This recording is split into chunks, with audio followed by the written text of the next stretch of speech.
joy on Saturday as well as to be the last person before the man comes out here, so it's a tough spot to be in because, he's coming out the door when I'm done, so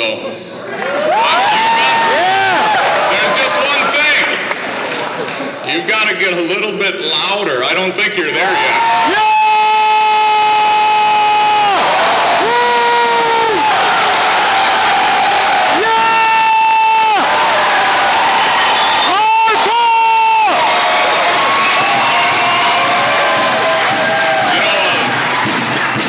This past Saturday, I was blessed by the experience of meeting Congressman Paul for the first time at Bethel College.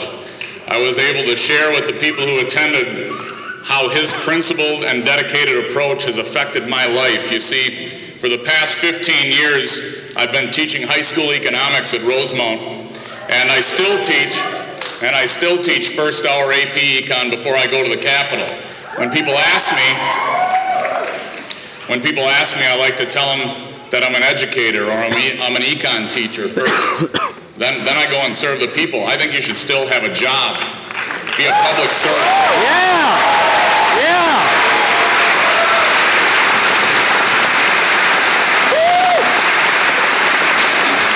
And I want to thank people like Mary Ann and Dr. Paul, his wife, my wife, for putting up with the hours that you put in, and you guys pour time in too to help out. Know that we really appreciate it, and we need it. We need more. But knowing what you know today about the economy, can you imagine what I've been through in the last decade and a half teaching 17 and 18-year-olds about economics? I actually wrote down, I've kept track of some of the best quotes or questions or statements from students. I'm going to have to pay for it, even though other generations spent it. This one just a couple of months ago from a student as we were looking at the European debt crisis. So they're trying to fix the debt problem by borrowing against the bailout funds that are made up of printed money. That's a high schooler. I'm not kidding you.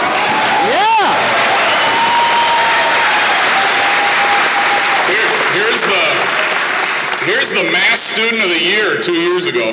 This is the math student of the year 2 years ago after we learned about the national debt and the bond market. Mr. Bills, this is mathematically impossible if interest rates go up.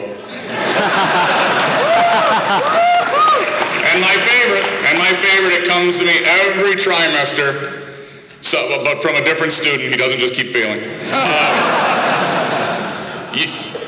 You mean they just can print it?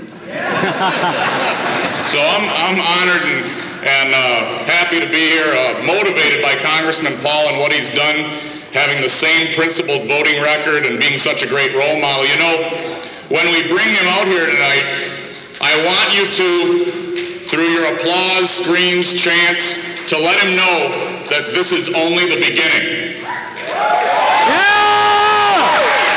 For the Ron Paul Revolution. For the Ron Paul Revolution, 2012 is 212. So just a second. Let me be clear. 2012 is 212, and let me explain what I mean. At 211 degrees, water is really hot.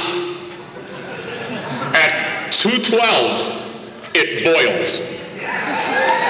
It goes from something hot to something that can power a machine. It's a basic law of nature, and it can remind us that small things can make a difference, that simple principles can yield prosperity. While establishment candidates have looked for magic tricks disguised as economic theory to fix this nation, our candidate knows the answers are straightforward.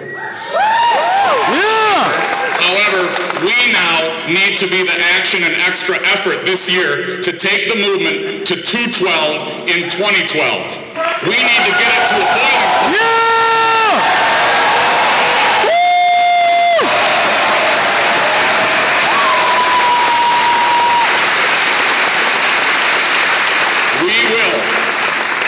We will get people to caucus tomorrow night. We will vote and support Ron Paul. We will be there to elect delegates and promote them to promote our cause. I call for right now